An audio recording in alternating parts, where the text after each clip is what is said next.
रियाज education service पर। मैं सावन कुमार आप सभी को हिस्ट्री का जो चैप्टर भारत में राष्ट्रवाद है उसका अभी जो सविनय अवज्ञा आंदोलन है उसके परिणाम के बारे में पढ़ाया था। तो इसमें था कि जब प्रथम विश्व युद्ध के बाद जो कांग्रेस है उससे अंग्रेज जो है कि समानता के आधार पे पहली बार बातचीत करते हैं और बातचीत करते हैं जिसमें कोई परिणाम तो अच्छा नहीं निकलता है, जिसके कारण से महात्मा गांधी वो जो अंग्रेज है उसके खिलाफ राष्ट्रीय आंदोलन को जो कर रहे हैं उसकी गति और तेज हो जाती है। तो उसके बारे में ही जानना है। तो भारतीय स्वतंत्रता संग्राम के जो आंदोलन चल रहा है उसमें किसानों की जो भूमिका थी, किसानों का जो आंदोलन था उसके बारे में पढ़ना था। तो बात है महात्मा गांधी के आने से पहले की। महात्मा गांधी जब आए उससे पहले 19वीं सदी में जो वहाँ पे जो अंग्रेजों ने किसानों पर जो कर लगाने की जो नीति अपनाई है, वो जैसे तिनकठिया पद्धति अपनाया है, वह बिहार और बंगाल के जो किसान हैं उस पर नीलहे जो है वो जो नील की खेती करते थे उन पर एक तिनकठिया पद्धति ला दी गई है, जिससे उन्हें नील की खेती करना अनिवार्य हो गया है। 3/20 भाग यानी 20 कट्ठा में हर 3 कट्ठे पे उनको नील की खेती करना पड़ता था, जिसके बारे में आज हमें जानना है। और उसके लिए था कि वो जो वहाँ पे नील की खेती होगी वह खेत काफ़ी उर्वरक होनी चाहिए और इसके कारण से जो किसान वर्ग के लोग थे वो चाहते थे कि हम यहाँ पे दूसरा फसल उगाए, जिससे लोगों को जो भारत में आ रही साल दर साल हर साल, क्योंकि यहाँ पे अकाल जैसी भूखमरी जैसी समस्या हो ही जाती थी भारत में। जो यहाँ पे कभी होता था कि कभी किसी साल सूखा पड़ जाता था तो कभी बाढ़ की समस्या होती थी, जिससे फसल भी खराब होते थे या तो फसल खराब हो जाते थे, नहीं तो सूखा पड़ जाता था और फसल हो नहीं पाता था, जिससे किसान तो वैसे ही परेशान थे। और एक जो अंग्रेज है उनकी कर नीति, मतलब उनका जो व्यवस्था था कर किसानों के प्रति, किसानों से टैक्स वसूलने वाला, वो एकदम विचित्र प्रकार का था। जो कि 19वीं सदी के में भारत की जो अर्थव्यवस्था है उस पर बार-बार अकाल पड़ रहे हैं, जिससे सबसे ज़्यादा कोई अगर प्रभावित होता है तो वो गरीब, मजदूर और किसान वर्ग के ही तबके के लोग हैं। तो इससे जो मजदूर वर्ग है, कृषक वर्ग है, उसकी बहुत क्षति हुई। जैसे कि ये जब जिस साल भी अकाल पड़ता था, जिस साल बाढ़ आते थे, अकाल पड़ते थे, लोगों को भूख से किसान होते हुए भी वो अगर भूख से मर जाए तो ये बहुत गलत बात था ना। तो जिससे किसान तबके के लोग हैं और मजदूर वर्ग के लोग हैं वो क्रोधित हो चुके हैं और लोगों की मृत्यु हो जाती थी। किसी के परिवार में जो किसान है उसी के परिवार में अगर कोई डेथ कर जाता है तो उन्हें काफ़ी बुरा लगता है, अफ़सोस होता है कि काश, मतलब कि मैं किसान हो के अपने परिवार का भरण-पोषण ना कर सका।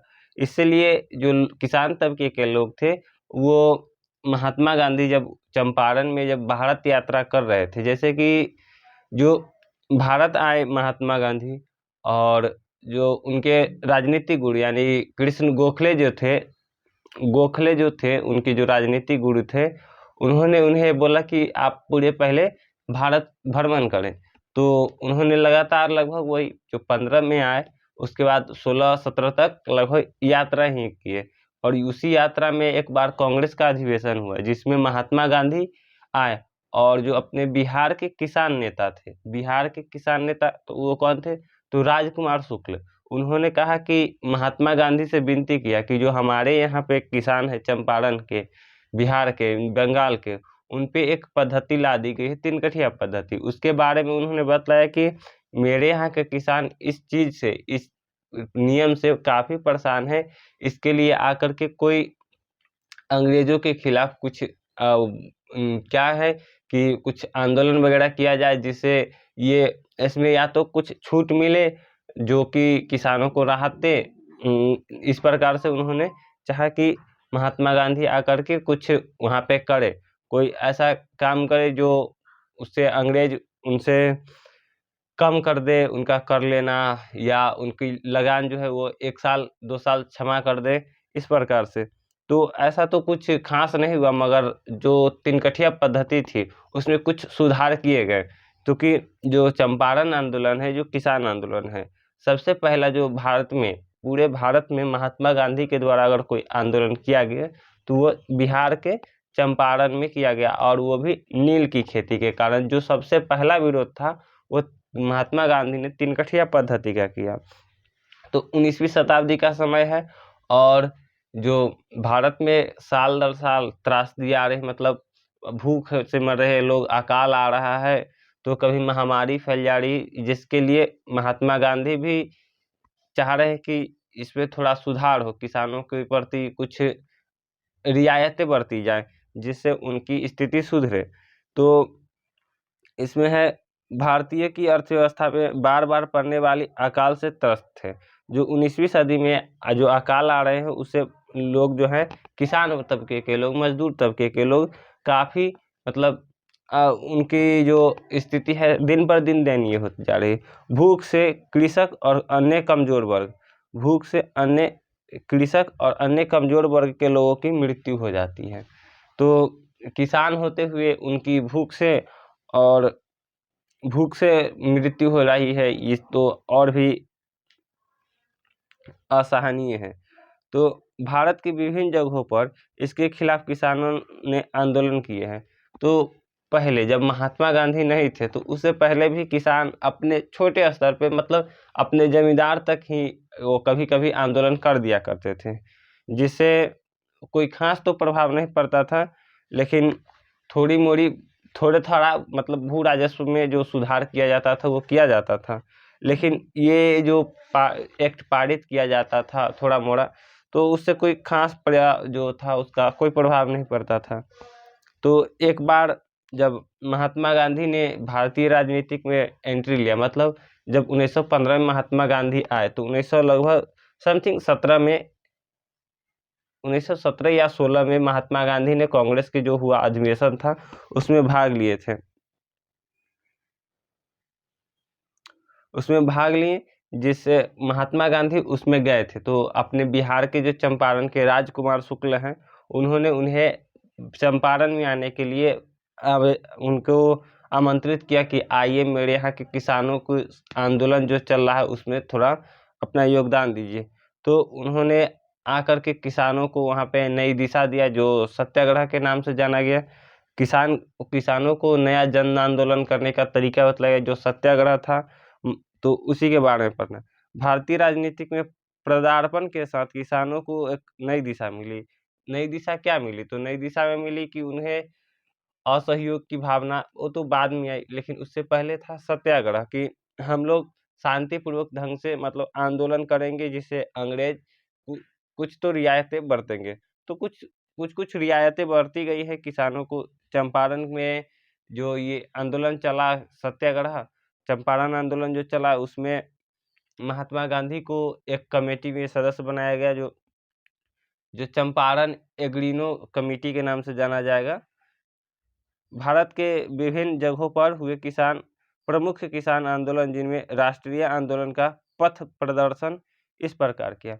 तो सबसे पहला जो है कि किसानों के द्वारा जो आंदोलन किया गया, उसमें था चंपारण आंदोलन, जिसने राष्ट्रीय आंदोलनों को, और ये जो राष्ट्रवादी है, भारत के राष्ट्रवादी है, वो जो पंडित जवाहरलाल नेहरू और भी जो बहुत सारे किसान हैं, मतलब राष्ट्रवादी जो है अपने यहाँ के नेता हैं, उन्होंने इसके जो किसानों का आंदोलन है उसमें सहयोग देना शुरू किया है, जिससे राष्ट्र के आंदोलन जो है, भारतीय स्वतंत्रता संग्राम वाला आंदोलन, वो उसमें नया एक प्रदर्शन हुआ है, नया रास्ता मिला है।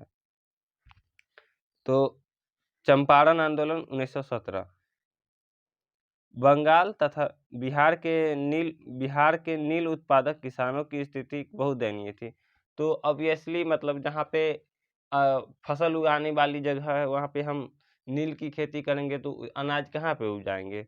तो उनकी स्थिति तो खराब होना ही था। जो उपजाऊ ज़मीन था, उस वो जो बिहार के जो नील्हे गोढ़े द्वारा तीन-कठिया व्यवस्था प्रचलित थी, वो किसान अपनी भूमि के 3/20 हिस्से पर नील की खेती करनी होती थी।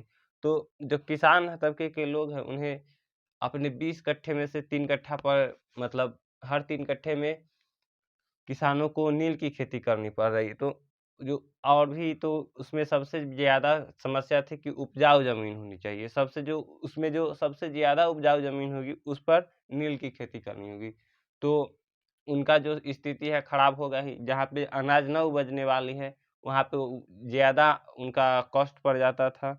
और जो महाजन थे, ज़मींदार थे, उन्होंने इसके लिए उन पर और भी जो नील से जो उनके नुकसान होता था, नील की खेती से, उसकी भरपाई करने के लिए किसानों को कहते थे।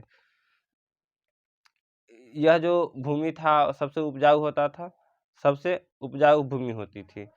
किसान की जो किसान थे, नील की खेती नहीं करना चाहते थे, क्योंकि जो जहाँ पे उन्हें अनाज उपजाना था, वो तो हो नहीं रहा था, क्योंकि इसे और उनका जो अनाज उपजाने वाला जगह था, वो ख़त्म हो जाता था और वहाँ पे नील की खेती होती थी। तो नील की खेती तो हम लोग नील का यूज़ करते नहीं थे सामान्यतः, वो अंग्रेज़ लोग यूज़ किया करते थे, क्योंकि भारत का नील पूरे यूरोप में, पूरा विश्व में उस समय माँग चल रही थी। लेकिन ऐसा हुआ कि जैसे-जैसे ये आंदोलन चलते गया, तो जर्मनी के कोई वैज्ञानिक थे, जिन्होंने कृत्रिम नील, यानी जो फैक्ट्री में जो अभी जो नील चल रहा है, उसको बनाने का, कलर से जो नील बनाया जाता है, उसको उन्होंने उसका खोज कर लिया था, जिससे जो भारतीय नील की जो डिमांड थी, वो भी कम गया था। तो अच्छा था कि नील की डिमांड कम गया, क्योंकि भारत के जो किसान थे, उन्हें काफ़ी उन्हें काफ़ी नुकसान उठाना पड़ता था। तो एक तरह से उनमें तो वहाँ से भी परिवर्तन हो गया, क्योंकि अब जर्मनी के जो नील था, वो सस्ता होता था और अच्छा भी होता था। मगर भारत के जो किसान थे, उनको कुछ सालों तक दिक्कत करना पड़ा, क्योंकि महाजन जो थे, जो नील की खेती का व्यापार किया करते थे, उन्होंने उनका जो नुकसान होता था, उसकी भरपाई करने के लिए किसानों को ही उस पर दबाव बनाते थे। नील की खेती करने में सबसे बड़ा ड्रॉबैक था कि उनका जो वीकनेस था कि भारत जो भूमि की उर्वरता है, वह कम हो जाती थी, और भूमि की उर्वरता कम हो जाने से उस पर दोबारा खेती करने के लिए मतलब साल 2 साल उसे छोड़ना पड़ता था। इसी समय मतलब जर्मनी के जो वैज्ञानिक, वे कृत्रिम नील रंग का उत्पादन करना शुरू कर दिए थे, जिसका परिणाम स्वरूप विश्व के बाज़ारों में भारतीय नील की माँग गिर गया, मतलब कम हो गया है। अब भारत का जो नील की जो डिमांड है, वो कम हो गया है।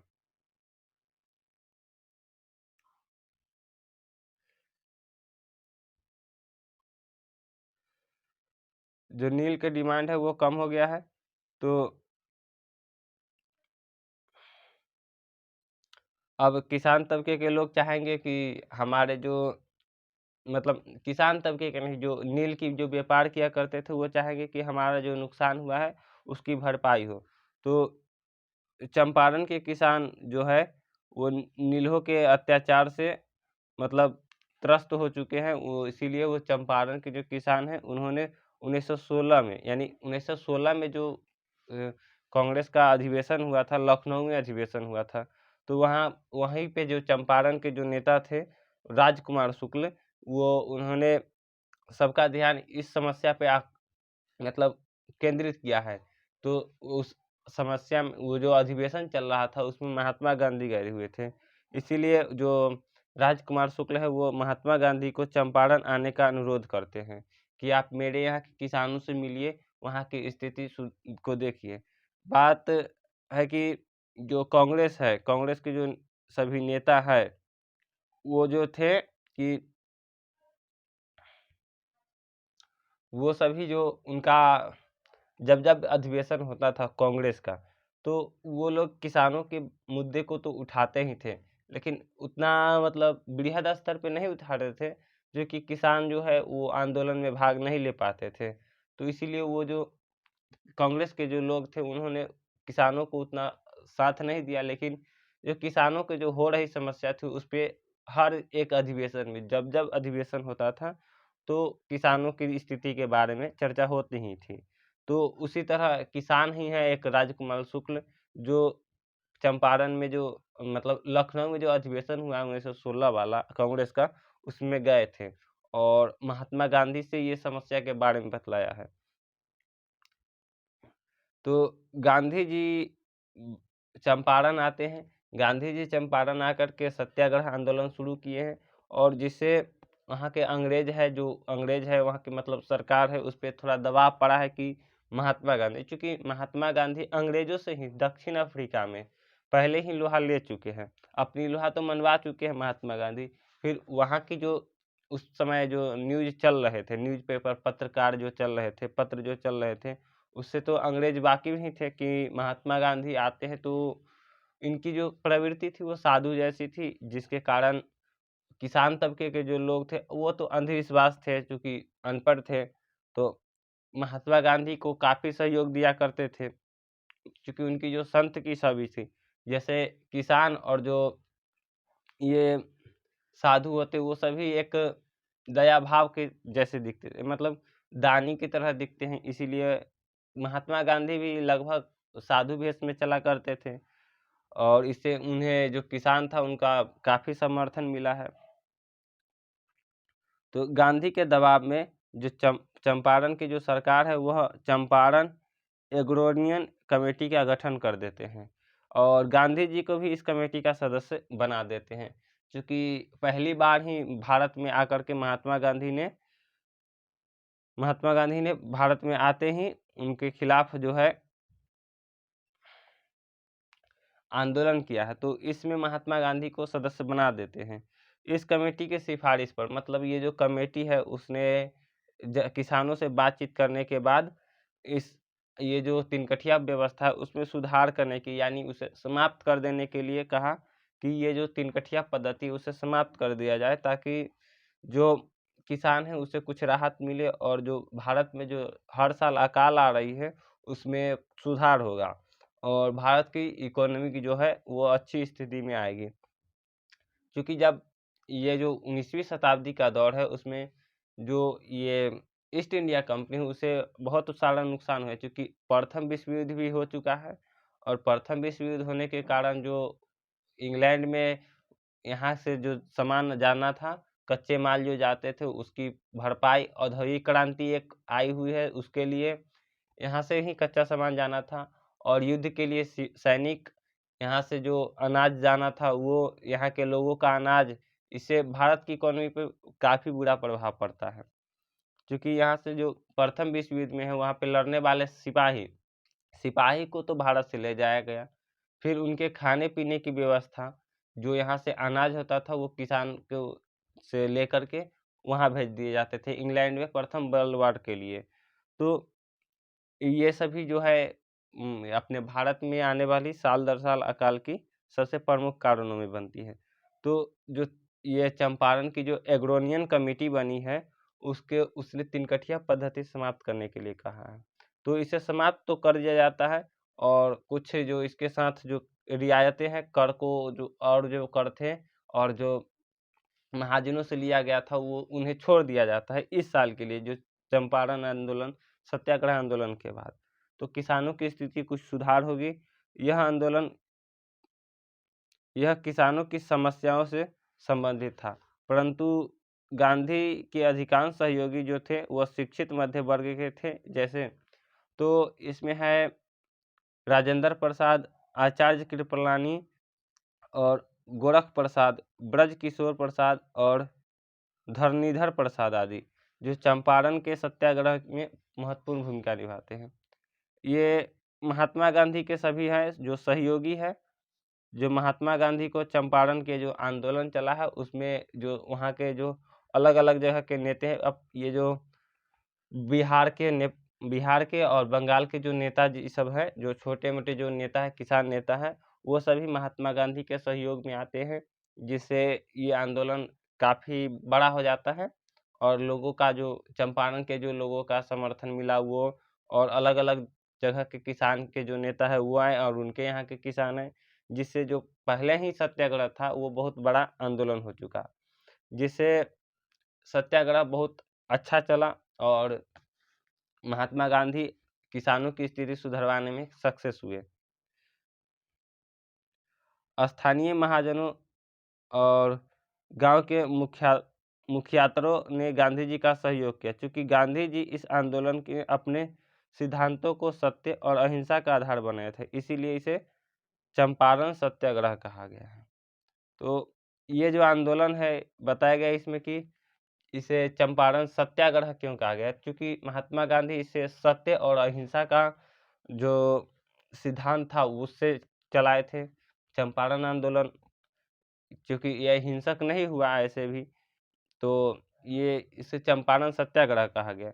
तो बात आता है महाजन, जो गांव में जो जमींदार वर्ग के लोग हैं, गांव के जो बड़े लोग हैं जो किसानों को कर दिया करते थे, उन्होंने महात्मा गांधी की जो सहयोग किया है इसमें सत्याग्रह में, चंपारण सत्याग्रह में। तो उन्होंने क्यों किया, क्योंकि वो चाहते थे कि हम अगर महाजन है और जो वहाँ के प्रमुख लोग जो है व्यापारी वर्ग के लोग हैं, वो अगर गांधी जी का सहयोग करते हैं तो कहीं कहीं अगर उनका नुकसान होता है तो उनके लिए भी ये महात्मा गांधी कभी कभी आंदोलन करेंगे ही। तो चूंकि इनका जो सिद्धांत है वो सत्य और अहिंसा है, तो इसीलिए वो जो महाजन है और जो व्यापारी वर्ग के लोग हैं वो सभी इनमें आते हैं।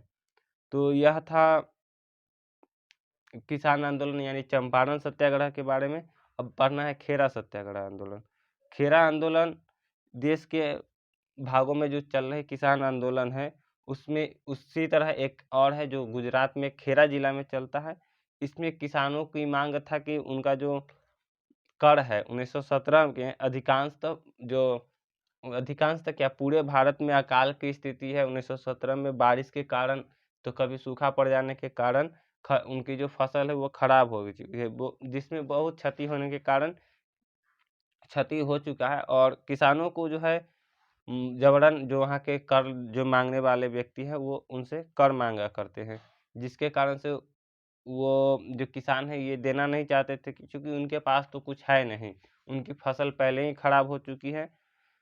जिससे जो किसान तबके के लोग हैं वो चाह रहे हैं कि अगली बार जो फसल अगर अच्छी होती है तो ये कर और आने वाले कर दोनों एक साथ ही उन्हें दे दिया जाएगा। किसान चाहते हैं कि इस साल रियायतें दिए जाए और इस साल के जो कर है वो अगले साल हम चुका देंगे। तो ऐसा तो वहाँ के जो कर वसूलने वाले हैं और जो सरकार है वो कर नहीं रही है। इसीलिए महात्मा गांधी खेरा में भी जाते हैं और सत्याग्रह करते हैं। 22 जून को गांधी जी ने सत्याग्रह का आह्वान किया है खेरा जिला में, गुजरात में ही। 1 महीने तक यह जारी रहा। इसी बीच रबी की फसल अच्छी होने और सरकार के द्वारा नवीनकारी जो उपाय है, जो बोल रहे थे कि हमारा जो रियायत दिया जाए वो नीति भी समाप्त कर देते हैं। ये समाप्त करने से जो स्थिति है काफ़ी बदल जाती है। फिर गांधी जी इस सत्याग्रह आंदोलन को समाप्त करने की घोषणा करते हैं। किसान चाह ही रहे थे कि जो हमारा यहाँ पे जो फसल जो खराब हुआ है, अगर हमारी अगली फसल अच्छी होती है तो हम इसे इस कर को और आने वाली फसल का जो कर होगा वो दोनों एक साथ हम चुकता कर देंगे। तो आने वाली जो फसल थी रबी की फसल वो अच्छी हुई, मतलब उसमें गेहूँ जौ जो उनका निकला किसानों का चना, तो वो अच्छा फसल निकला। और जिससे उन्होंने सरकार को जो कर दिया उससे सरकार ने उन्हें तो माफ़ कर ही दिया, और जो ज़मींदार थे जो महाजन थे उन्होंने माफ़ कर दिया। और जो नीति थी कि ये बारिश कुछ भी हो लेकिन उन्हें किसान जो है वो किसान तबके के लोगों को कर देना ही है। तो इसके लिए उन्होंने समाप्त कर दिया कि कुछ दिन तक रियायतें किसान को दिया जाना चाहिए। जो चूँकि जो भारत में अकाल आ रहे हैं उससे भी वहाँ के जो पार्टी है, जो अंग्रेज की जो सरकार है वो अब चेंज हो चुके हैं, वो लेबर पार्टी की होती है सरकार, जिसके कारण से वो किसान तबके के थोड़ा सहयोग करते हैं।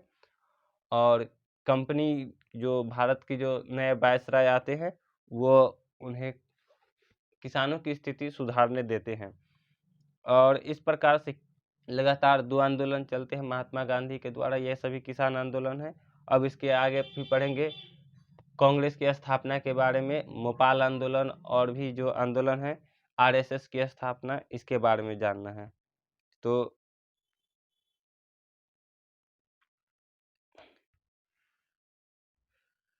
इस सत्याग्रह के द्वारा गुजरात के ग्रामीण क्षेत्र में किसानों ने अंग्रेजों के शोषण मुल्क कानून का विरोध करने की जो साहस थी वो जग गए। तो पूरे देश में, ये केवल गुजरात में ही नहीं बल्कि पूरे देश में अंग्रेज़ों के खिलाफ जो आंदोलन करने का जो नया तरीका मिला है गांधी जी के द्वारा, वो सभी ग्रामीण क्षेत्र के लोग जान गए हैं और इस प्रकार से उन्हें उनमें साहस जगा है कि हम अगर सत्याग्रह करते हैं, तो अंग्रेज भी इसके सामने नतमस्तक हो जाते हैं, यानी परास्त हो जाते हैं, हार जाते हैं। तो ये थे चंपारण आंदोलन और खेरा आंदोलन। इसी तरह और भी आंदोलन जिसको अगले वीडियो में पढ़ाया जाएगा, ठीक है? अब ये जो टॉपिक है यहीं पे ख़त्म होता है। अब इसका जो पहला वीडियो है, इससे पहले जो वीडियो चला है उन्हें देखते रहिए लगातार और अगला वीडियो ही जल्द अपलोड किया जाएगा। धन्यवाद।